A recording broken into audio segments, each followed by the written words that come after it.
Salut les alchimistes, c'est Jean-Yves Ponce de potion10.fr et aujourd'hui vous allez apprendre à faire une vraie bibliographie pour votre mémoire ou une vraie bibliographie si vous écrivez des livres ou si vous êtes en plein travail justement universitaire. Une bibliographie, ça fait souvent la différence entre quelqu'un qui est lu et quelqu'un qui ne l'est pas. Pourquoi? Parce que l'examinateur, si vous faites un mémoire par exemple, il va déjà regarder comment s'articule votre pensée, comment vous avez développé, il ne va pas le lire dans les détails de la page 1 à la page 100, il va d'abord regarder comment vous avez fait votre cheminement de raisonnement. Et ensuite, ce qu'il va faire, une fois après avoir fait ça, il va regarder la bibliographie pour savoir de quelles œuvres, de quels auteurs vous vous êtes inspiré.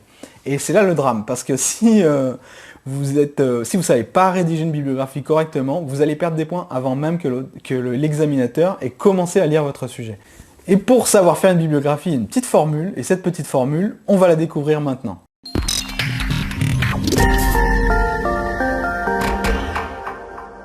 Les conseils que je vous donne sont issus de ce livre, le lexique des règles typographiques. Il faut savoir que c'est les règles qui sont utilisées dans tout ce qui est documentation officielle, dans tout ce qui est rédaction de mémoire, bien sûr. Alors, pour faire une bonne bibliographie, vous devez faire apparaître 3 types d'informations essentielles. D'abord, l'auteur. Ensuite, l'œuvre, et enfin, l'édition. Alors, je vais revenir un petit peu dans chacun de ces points. Premièrement, l'auteur. On va prendre comme exemple, tout simplement mon livre, Booster votre mémoire.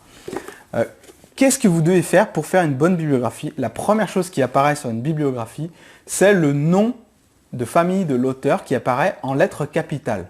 Mais pas en gras, hein, juste en lettres capitales. Par exemple, en ce qui concerne mon livre, l'auteur est ici, c'est Jean-Yves Ponce, donc Ponce, P-O-N-C-E, en capitale. Ensuite, vous mettez entre parenthèses le prénom, ou les prénoms si plusieurs apparaissent sur le titre de l'ouvrage. Donc vous avez l'auteur, avec le nom en capitale, le prénom entre parenthèses et en lettres minuscules. Dans un deuxième temps, vous allez parler de l'œuvre en elle-même. Donc qu'est-ce qu'il faut faire apparaître? Ensuite, donc vous avez mis votre nom, votre prénom, etc. Virgule, le titre du livre, donc là c'est booster votre mémoire, 2 points, mémoriser l'impossible en vous amusant. Ce titre doit apparaître en italique dans votre bibliographie, c'est très important, c'est ce qui va se détacher tout de suite et c'est ce qui va accrocher le regard tout de suite. Juste une parenthèse, le vrai titre de l'ouvrage, c'est pas sur la couverture, mais c'est bien sur la page intérieure que vous le trouvez avec le nom, le titre, l'édition, etc. Il peut y avoir des différences dans les livres, donc faites bien attention au moment de faire votre bibliographie, c'est très important. Ensuite, s'il y a une préface et ou une postface écrite par des personnalités ou des gens un peu connus, il faut également que vous l'indiquiez en mettant virgule, préface par telle personne, postface par telle personne. Et enfin, vous allez ensuite, pour terminer votre ligne de bibliographie, indiquer les mentions de l'édition. Vous allez donc indiquer le nom de l'édition, si c'est une première, deuxième ou troisième édition, si vous avez des informations particulières. Est-ce que par exemple ce livre est une deuxième édition revue et corrigée? Est-ce qu'il s'agit d'autre chose? Est-ce que c'est une réimpression? Tout ça, il faut le marquer en abréviation. Marquer par exemple deuxième édition entre parenthèses. Là, ce n'est pas le cas. Vous allez marquer également le lieu de publication si vous le connaissez. Souvent, c'est indiqué à la fin du livre, dans les dernières pages, en bas. C'est souvent là que ça se trouve. Avec également l'année d'impression.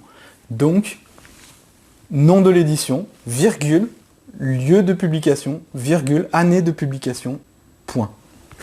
Voilà, vous avez à présent comment faire une bibliographie, une ligne de bibliographie au top, et il vous suffit de dupliquer cette petite formule, ce petit modèle, à tout ce que vous avez lu et tout ce que vous intégrez à la fin de votre mémoire dans la bibliographie, et je peux vous garantir que là, vous avez un truc tellement fait de façon conventionnelle et pro, que tout de suite vous allez dégager une image de sérieux avant même le début de la lecture de votre mémoire par votre examinateur. Voilà, c'était Jean-Yves, j'espère que cette vidéo vous a plu. Si vous en voulez d'autres, partagez-les dans les commentaires, mettez un petit pouce bleu et je vous dis à bientôt pour une prochaine vidéo. Salut!